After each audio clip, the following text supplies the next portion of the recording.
ಎತ್ಬಿಡ್ತೀನಿ ನೋಡ್ರಿ. ರಾಮ ರಾಮ ರಾಮ ರಘುವಂಶ ಸೋಮ ರಾಮ ರಾಮ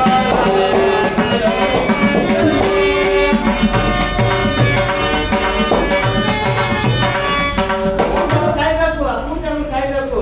ರಾಮ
ನಿನಗೆ ಮಂಗಳವಾಗಲಿ.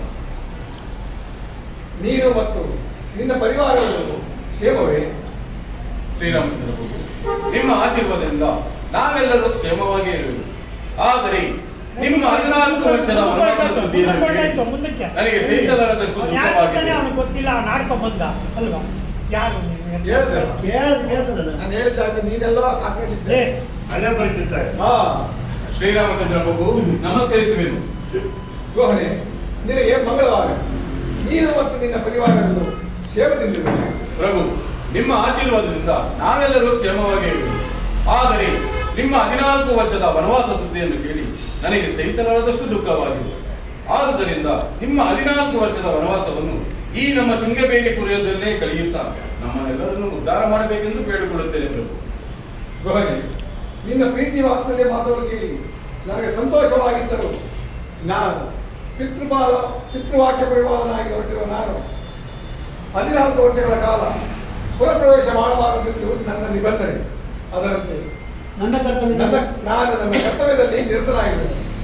ನೀನು ಒಂದು ವೇಳೆ ನನಗೆ ಸಹಾಯ ಮಾಡುವುದಾದರೆ ಈ ಗಂಗಾ ನದಿಯನ್ನು ದಾಟಿಸಿ ನಮ್ಮನ್ನು ಆ ದಡಕ್ಕೆ ಸೇರಿಸು.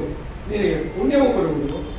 ಆಹಾ ಆಹಾ, ಭವ ಸಮುದ್ರವನ್ನೇ ದಾಟಿಸಬಲ್ಲ ನಮಗೆ ಈ ಸಣ್ಣ ನದಿಯನ್ನು ದಾಟಿಸುವ ಸುಯೋಗವು ನನಗೆ ಒದಗಿತ್ತಲ್ಲ. ತುಂಬಾ ಧನ್ಯನಾದನು ಪ್ರಭು, ಧನ್ಯನಾದನು.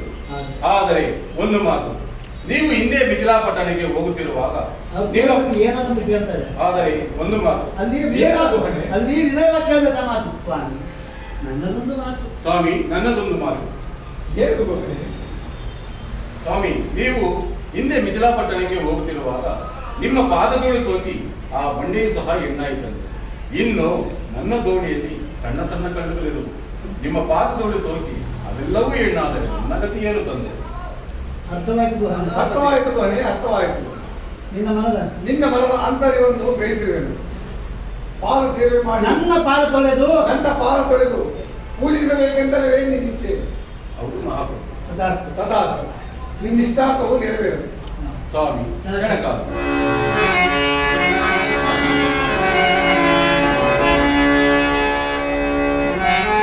ಇದು ಪರಮಪಾದ